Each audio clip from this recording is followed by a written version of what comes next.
이어서 다음 질문 만나보도록 하겠습니다. 박춘배 님께서 보내주셨고요. 해왕물사님 안녕하세요. 연준이 대차 대조표 축소로 얻는 이득이 따로 있을까요? 라고 보내주셨네요. 그러니까 이제 말이 많아지는 거죠. 왜냐면은 네. 사실 여러분들 좀 구조가 웃겨요. 이제 연준이 독립기관이잖아요. 예. 독립기관이라는 표현을 하는데 미 정부가 건드릴 수가 없죠. 네. 미 정부가. 네. 이게 대차 대조표 다시 한번 보도록 하겠습니다. 근데 좀 웃긴 게 네. 페드도 사실 미국이잖아요. 그렇죠. 삼자 시각에서. 네. 자기네들끼리 저는 그렇게 생각을 한 적이 있어요, 사실. 네. 이거 그냥 짜고 치는 고소 아니냐, 결국은. 달러가 무슨 의미가 있냐. 종이 쪼가리일 뿐이지. 네. 그럼 이 친구들은 더 이상 더 추가적인 상승 이런 문제가 발생했을 때 예. 그때는 이제 돈을 풀 수 없는 상황에 이를 수도 있다는 겁니다. 그걸 미리 대비를 해야죠, 얘네는. 그게 축소 과정에 들어갈 수밖에 없어요. 이득보다는 그 다음 안전망을 위해서 축소를 해놔야 돼요. 네. 또 돈을 언젠가는 풀 거니까. 컨트롤을 하는 거네요. 그죠? 예. 또 언젠가 돈을 풀 수 있으니까. 네. 이게 원래 아시다시피 2008년 이전에는 거의 제로에 가까웠어요. 그죠? 거의 뭐 이제 연준이 사거나 이런 행동을 안 했단 말이죠. 네. 그럴 필요가 없었기 네. 때문이겠죠? 이전 금융위기 사태 때는 이렇게 대처를 안 했기 때문에. 근데 지금 2008년부터 대처를 했는데 너무 빨리 해결을 받죠. 시장에 대한 위기에 대해서. 사실 이번에 팬데믹 터지고 네. 돈 푸는 방법도 2008년에 이어서 가는 건데 정말 어떻게 따지자면은 정상적인 코스는 아니에요. 시장에 대한 순환을 네. 위해서는. 어떻게 보면 미 연준도 굉장히 좀 놀랐을 것 같아요. 왜냐하면 코로나19라는 이 사태는 그 누구도 예측하지를 못했기 때문에 제가 사실 이런 이제, 그래프가 나온 게 아닐까 싶거든요. 제가 사실 이제 주말에 다큐를 하나 봤어요. 어떤 걸 보셨어요? 다큐. 네. 미국의 지금 미국이 돈을 푸는 과정이요. 네. 쉽게 생각을 해봅시다. 미국 정부가 빚을 져서 재정 지출 뿌린 거죠. 예. 맞죠? 그러니까 미국은 얼마나 급했냐면 간접적인 형태의 중앙 형태로 살릴 수 없는 분위기가 와버리자 달러라는 거를 막 정부한테 준 거예요. 이 자산만큼. 여기죠. 이 자리. 다시 한번 제가 그려드릴게요. 달러를요. 네. 이걸 정부한테 준 거예요. 정부는 그거를 이제 국민들한테 뿌린 거예요. 네. 미국은 이래서 일자리를 창출했습니다. 이렇게 표현하는 거예요. 다큐에서. 한국은요? 한국은 이렇게 헬리콥터 머니처럼 뿌리지 않고 네. 한국은행과 시중은행을 통해서 간접적으로 대출을 일으켜서 들어갔다. 이렇게 표현하는 거예요. 그게 미국 다큐였나요? 아니, 우리나라 다큐였어요. 한국 다큐였는데. 제가 잘못 생각했나 이 생각이 든 정도였어요. 네. 그래서 여러분들이 직관적인 판단력이 있어야 돼요. 언론을 보고 TV를 보고 하더라도. 네, 정말 중요한 것 같습니다. 진짜 중요한 거거든요. 미국이 이상한 거예요, 이건. 이거는 1경이라는 5천, 말이 안 되잖아요, 여러분. 5천조를 빚을 져갖고 팬데믹을 살리는 경우가 어디 있어요.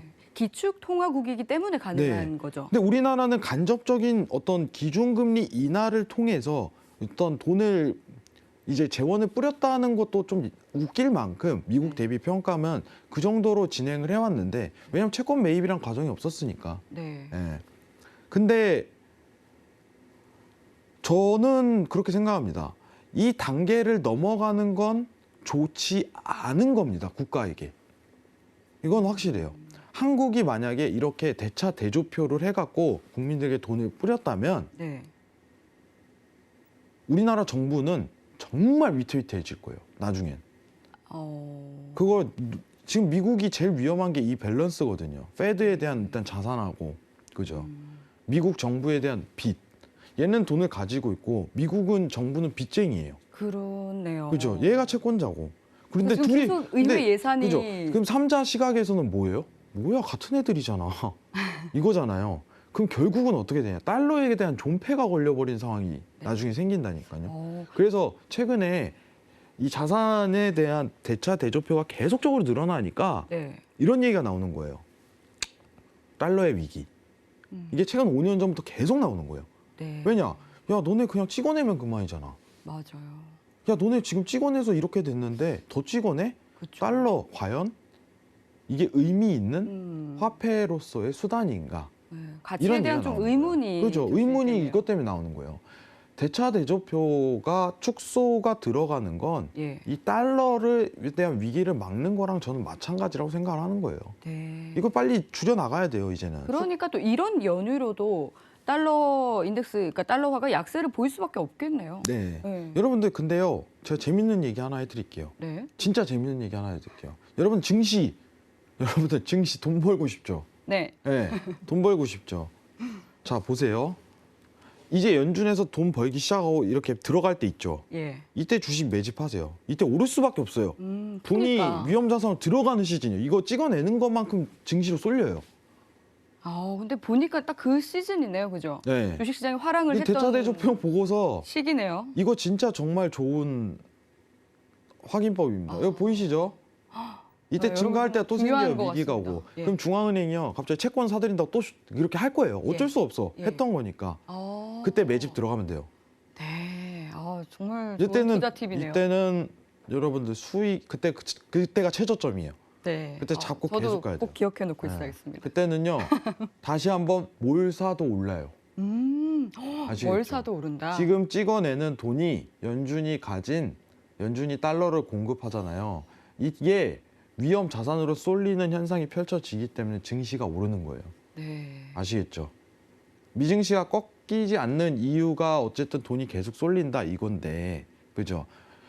이 대차 대조표랑은 상관이 없다 이겁니다. 대차 대조표는 자산이고 달러에 대한 공급량 얘기 이런 부분으로 좀 증시에 영향력이 있을 수 있겠죠. 네. 이해하시겠죠, 여러분들? 그래서 결국은 저는 그렇게 생각합니다. 이 두 차례 2008년과 2020년에 대한 증가 폭 있잖아요. 네. 이게 나중에 또 안 일어나겠냐 이 생각을 한번 해요. 한 번 더 올 것이다. 그때가 기회겠네요. 그땐 빅 찬스죠. 예. 그땐 좀 레버리지도 담글 정도로 크게 한번 시도해 볼 만한, 그죠? 네. 그런 찬스라고 생각을 해요. 수익 크게 내요, 아주 그냥. 우리 경험했잖아요. 20년도부터 쫙 가는 거. 이 느낌을 기억하시란 말이에요.